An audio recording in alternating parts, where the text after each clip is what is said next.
to Delhi. You're watching DD India Live, India's voice to the world. I'm Lipakshi Khurana, coming up in the next 30 minutes.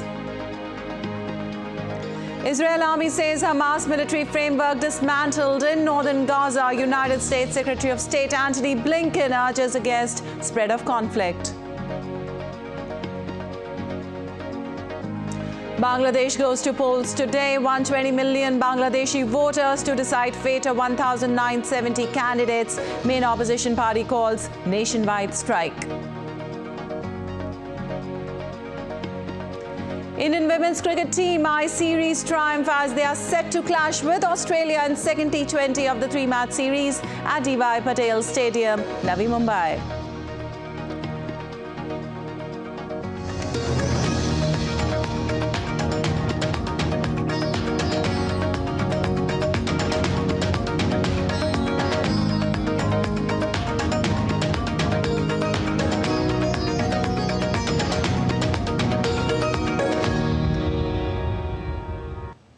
And to details, the Israeli Defense Forces have completed dismantling Hamas military framework in northern Gaza and killed around 8,000 terrorists in that area, a military spokesperson said on Saturday. The military has also seized tens of thousands of weapons and millions of documents. Fighting will continue during 2024. We are operating according to a plan to achieve the war's goals to dismantle Hamas in the north and the south. And U.S. Secretary of State Antony Blinken on Saturday said that Middle Eastern nations need to use their influence to prevent an endless cyclone of violence. In the region, the statement comes after he met leaders of Turkey and Greece as he starts a week-long tour aimed at de-escalation of the Israel-Hamas conflict.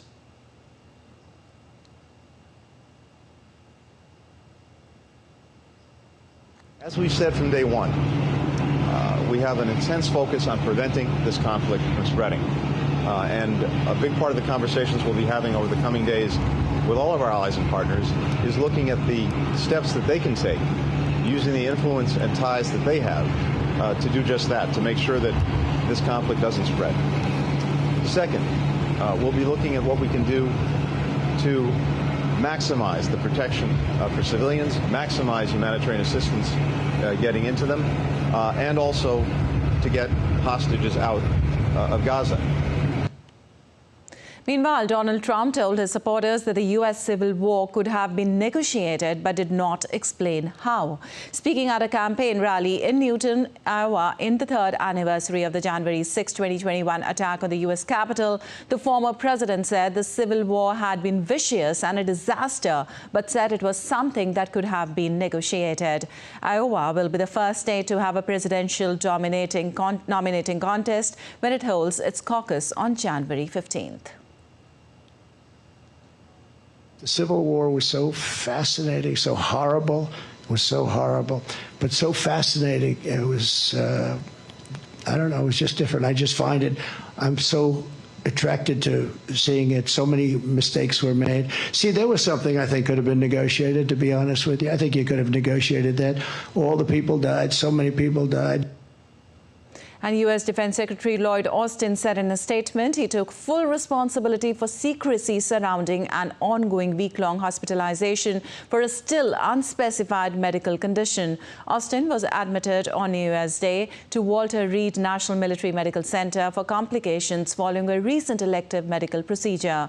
The Pentagon has yet to detail why Austin is being treated, whether he lost consciousness over the past week, or offer details on when he might be released. A spokesperson said on Saturday that Austin resumed his full duties on Friday evening but remained in the hospital. And Vice President Kamala Harris on Saturday marked the January 6, 2021 attacks on the U.S. Capitol with remarks in South Carolina, where the state's Democratic primary will be held on February 3rd. The Vice President visited Myrtle Beach, South Carolina, to deliver the keynote address at the 7th Episcopal District AME Church Women's Missionary Society annual retreat. She commemorated the anniversary by saying that 3 years ago today, on January 6, 2021, a mob invaded the United States Capitol. They used violence and fear to try to overturn the results of a free and fair election. January 6th we were reminded that even though, yes, we have come a mighty long way, we still have far to go. And we still have work to do. In this moment, we see extremists ban books and attempt to erase, overlook, and even rewrite the dark parts of America's history. Alaska Airlines passenger queued at Portland International Airport in Oregon following a cabin panel blowout on January 5th that forced a brand new 171 Boeing 737 MAX 9 aircraft operated by Alaska Airlines to make an emergency landing. A piece of fuel leakage tore off the left side of the jet as it climbed from Portland, Oregon en route to Ontario, California, forcing pilots to turn back and land safely with 171 passengers and 6 crew members on the board. U.S. regulators ordered the temporary grounding of 171 Boeing 737 MAX 9 aircraft for safety checks following the incident.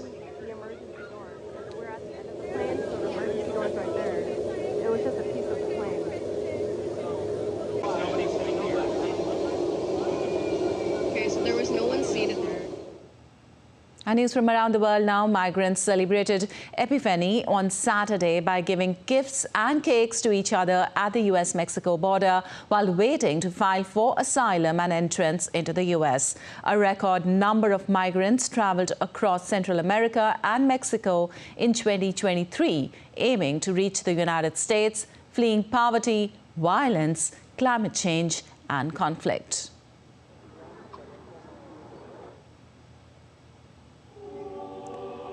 Members of the Ukrainian Orthodox Church celebrated the traditional Orthodox Christmas Eve on Saturday at a ceremony in a church in Kyiv, despite the country's official transition to celebrating Christmas on December 25th.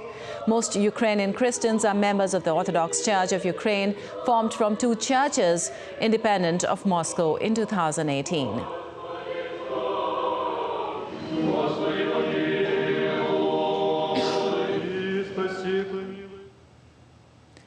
Visuals from Saturday show heavy flooding in Pulborough, a village in southern England, after River Arun burst its banks. Major rivers across Britain were flooded after heavy rain, with the government issuing more than 300 flood warnings. The storms have also caused flooding in other parts of Europe in recent days.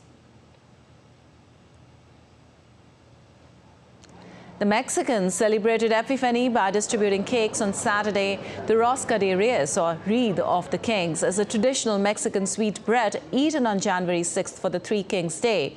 The tradition of eating the bread 12 days after Christmas is based on Christian beliefs to honor the arrival of 3 kings and a present with them with a sweet homage.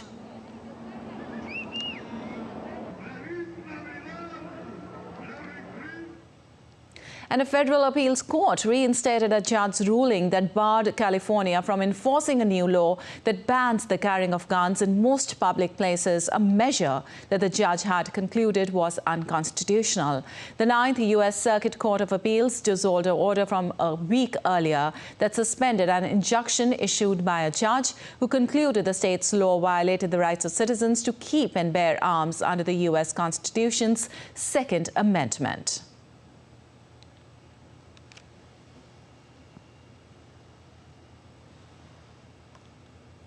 Well, North Korea's military fired over 60 artillery rounds near Yeonpyeong Island on Saturday, a day after both sides staged live fire drills in the same area near their contested maritime border.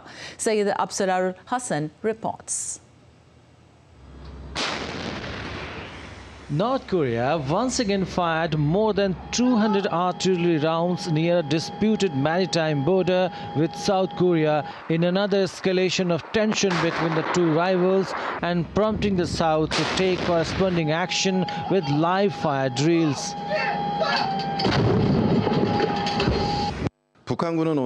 North Korean military fired more than 200 artillery shells from the Jangsan Cape and Jongsan Cape north of Yeonpyeong Island. There is no damage to our people, and the military and the shells splashed into the north of northern limit line. The exchange led residents of two remote South Korean islands on the western maritime frontier to evacuate to bomb shelters at the instruction of the South's military before it fired live rounds towards the disputed northern limit line border.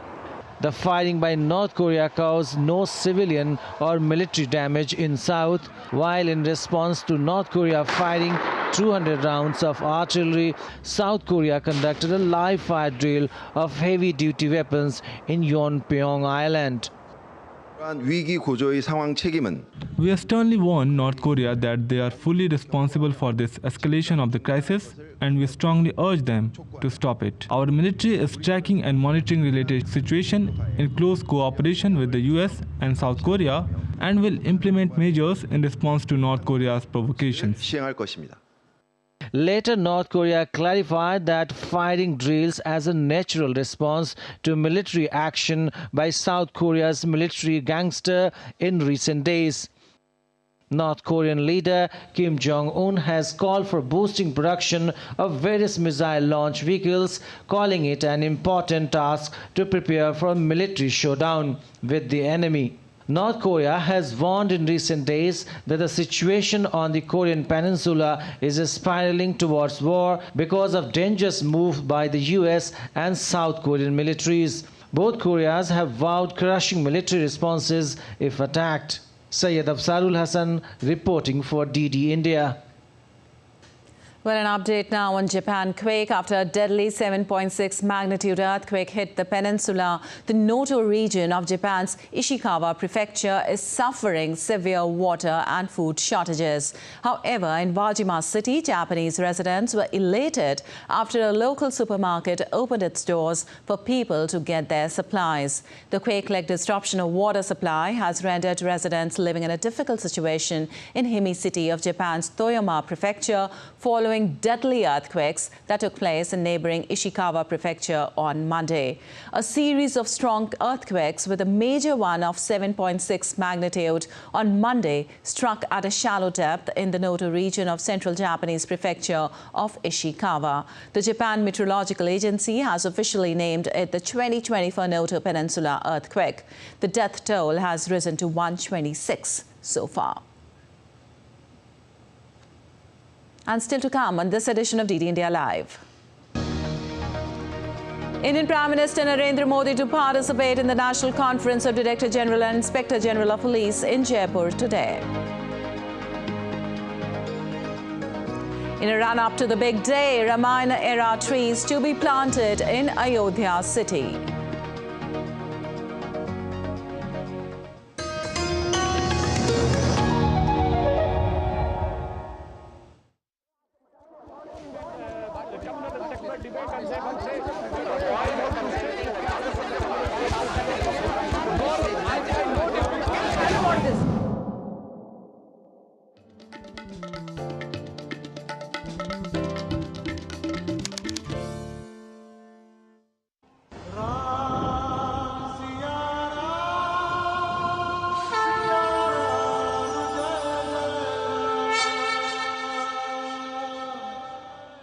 We bring to you the legendary city of Ayodhya and tell you what makes Ayodhya everything that has got to do with the land of Lord Ram.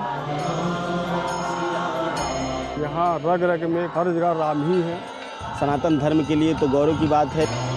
कण कण में भी भगवान राम की सत्ता का एहसास हमें होता है यदि हम लोग ध्यान से उसका अवलोकन करें। आज भी होता है। This is 10th century old Hanuman Gari temple.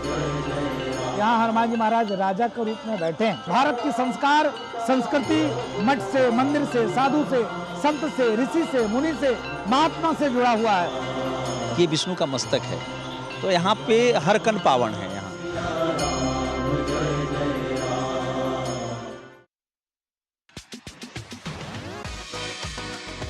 India that invents. India that innovates. India that excites.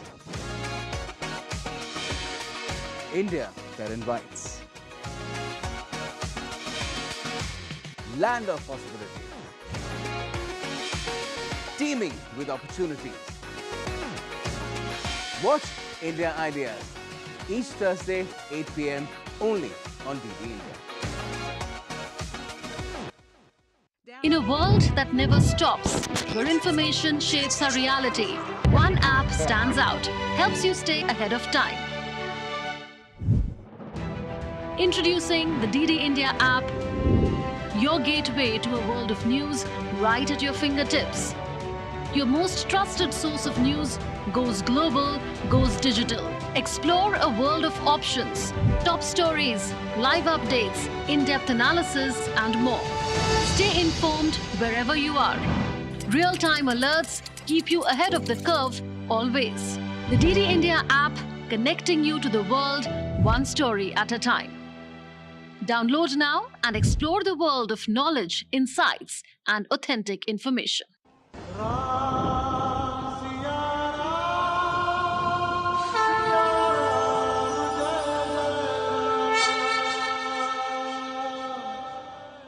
We bring to you the legendary city of Ayodhya and tell you what makes Ayodhya everything that has got to do with the land of Lord Ram. यहाँ रग रग में हर जगह राम ही है। सनातन धर्म के लिए तो गौरव की बात है। कण कण में भी भगवान राम की सत्ता का एहसास हमें होता है यदि हम लोग ध्यान से उसका अवलोकन करें। आज भी होता है। This is 10th century old Hanumangari temple. यहाँ हनुमान जी महाराज राजा के रूप में बैठे हैं। भारत की संस्कार, संस्कृति मठ से, मंदिर से, साधु से, संत से, ऋषि से, मुनि से, महात्मा से जुड़ा हुआ है। ये विष्णु का मस्तक है, तो यहाँ पे हर कण पावन है। यहाँ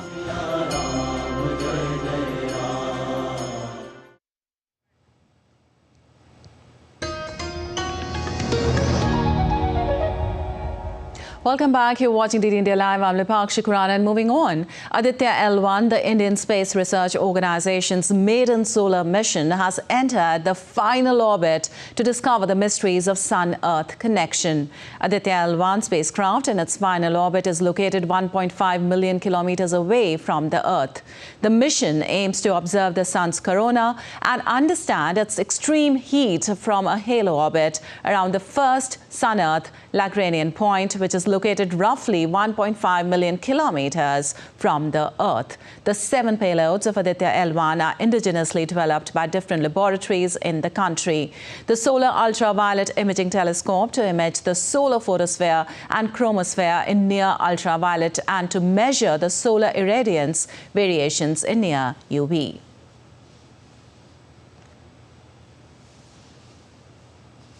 Well, Indian Prime Minister Narendra Modi lauded the ISRO's feat. In a social media post, PM said that nation has created yet another landmark. India's first solar observatory, Aditya L1, has reached its destination, which is a testament to the relentless dedication of scientists in realizing among the most complex and intricate space missions. PM applauded their extraordinary feat. PM Modi said that nation will continue to pursue new frontiers of science for the benefit of humanity.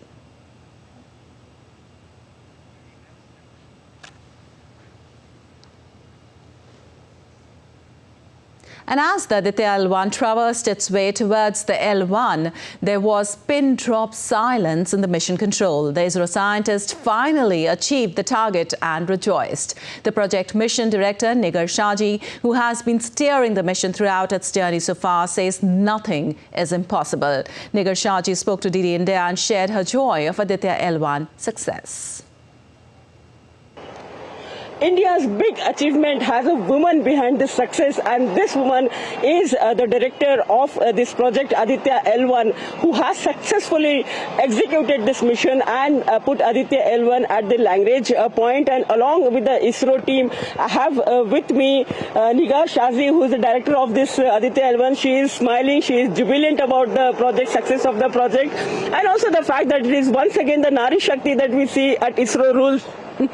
No, it's nothing to do with the Nari Shakti. It is the entire team of ISRO. It's of both men and women, because equally they have supported, and it's a combined effort of the team effort. It's nothing very specific about Nari Shakti. So now what do you see? I mean, Aditya L1, will it now live up to the expectations? Because 5 years period. So what are the expectations from scientists post this mission success? Yeah, all the payloads should operate well and we should have exceptional and outstanding science outcome. That depends on the scientist who works on this data and find an outcome which should be very helpful in enriching our space weather knowledge. So the spacecraft can, as on today, we have a lot of fuel left with it. We can live beyond its life. Yeah. So it can go for, as everything goes well, it can go for beyond 5 years. Now the challenge is to maintain, the payloads, and since it is closer to the sun, the temperature will be extreme. So how big is this challenge once the payloads are activated? No, because as I have told every time, this is almost 99% away from the sun, 1% away from the earth. So the temperatures are not very alarming as you think. Okay. It's a little higher than what we are supposed to be getting at geostationary. So only thing here, it will be because it's in a constant facing the sun. We have challenges, and that with our thermal design, we are overcoming it. There is nothing to alarm. So what is the role of ISRO now after this entire thing? Once the data is coming, the Indian Institute of Astrophysics will be decoding a lot of data. Yeah, this is once it will be in the ISRO's control, and the payload data will be disseminated and given to the individual payload principal scientists, and they will be doing the process on that, and it will be finally the data will be depository will be in ISRO, and further it will be open to public, so public can so all the scientists all over the globe, they can use this data and derive science outcomes. This was Nigar Shaji talking to us about the successful mission that she has executed along with the team ISRO, and she says everything is possible, and if there is will, there is way. With cameraman Balu, Aisha Khanam, DD India, Bangalore. And moving on, Bangladesh, the nation of nearly 180 million people, goes to the 12th national election today amid boycott and fear of violence. A total of 28 political parties are contesting the election as 1971 candidates are vying for it in 299 constituencies out of total 300. The voting begins today at 7:30 a.m. IST and will end late afternoon. 120 million people will be deciding the fate of the candidates. About 800,000 members of law enforcement agencies, including Police and Rapid Action Battalion, Border Guard Bangladesh members, Ansar and Village Defence Party members and Coast Guard personnel have been tasked with ensuring overall security during the elections across the country. And DD India correspondent Naval Sangh Parmar joins us for more on Bangladesh elections. Well, Naval Sangh, how is the election process going right now? It is just the start of the days. Do you see many people out to vote, though it's a very wintry, chilly morning? Yes, from today around 8 p.m. voting will be start, and it will last up to 3:30 or 4 p.m. Local time.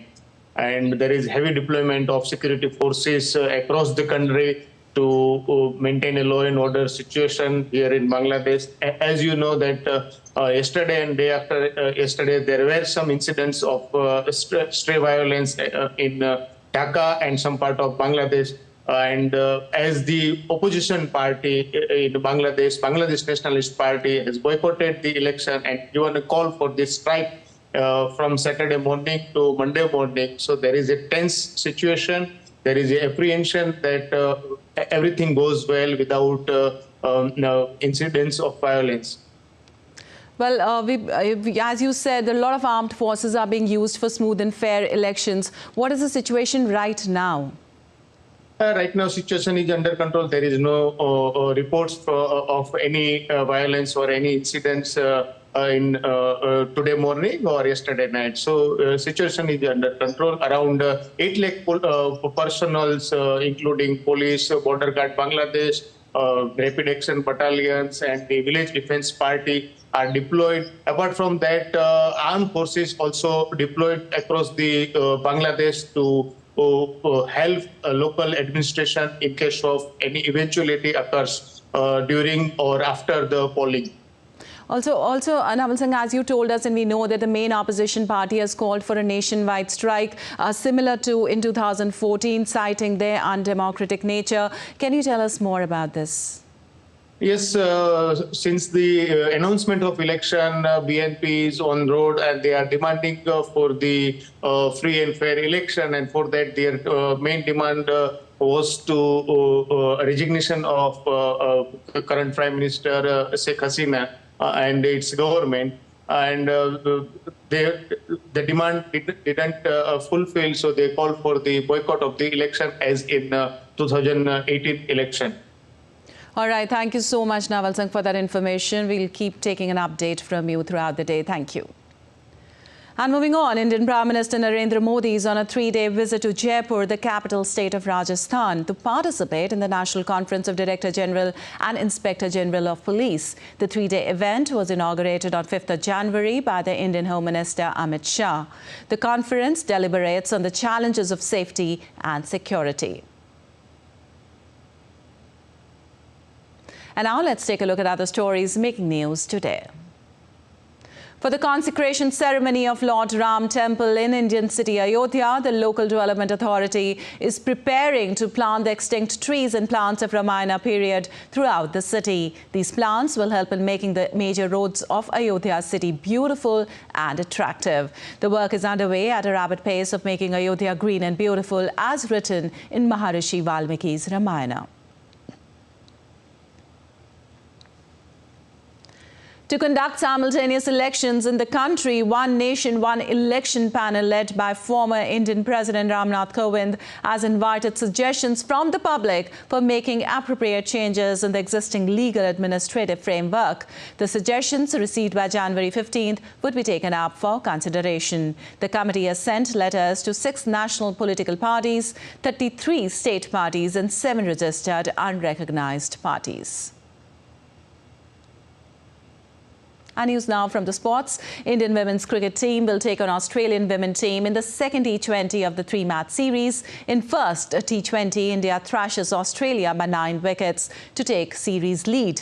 Both Smriti and Shefali cashed in on the opportunities and compiled a 137-run opening stand and accomplished their personal milestones. India will look to win the match to win the series.